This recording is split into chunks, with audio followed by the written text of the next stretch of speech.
बोला बोला देवघर वाले बाबा की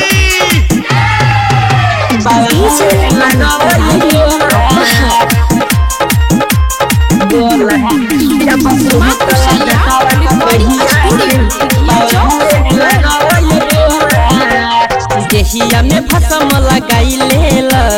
गलावा में चपल टकाई लेल देहिया में भसम लगाई लेल सर्प गलावा में लटकाई लेल अखिए टांगने छगांग के झोला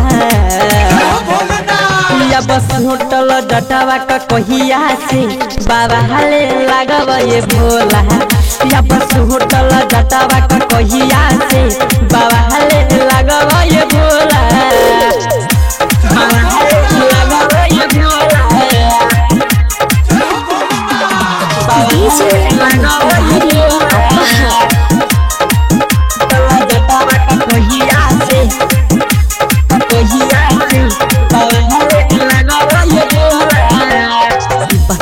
छोड़ा चढ़ बाबा चार चक्का गाड़ी पर तनिको नहीं निकल गेला बैल के सवारी पर बसा छोड़ा चढ़ बाबा चार चक्का गाड़ी पर तनिको नहीं निकल गेला बैल के सवारी पर तनिको निक नहीं लागे रावण चेहरा या बस होटल जटावा का कहिया से बाबा हाले लागब ये भोला या बस होटल जटावा का कहिया से बाबा हाले लागब ये भोला बाबा हाले लागब ये भोला बाबा हाले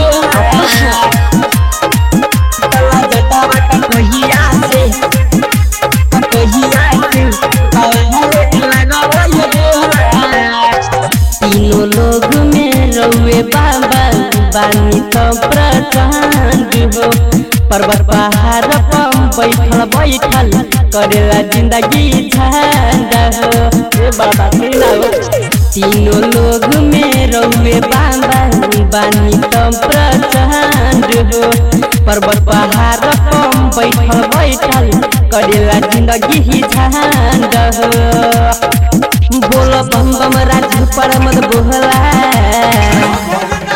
या बस होटल जटावा का कहिया से बाबा हाले लागब ये भोला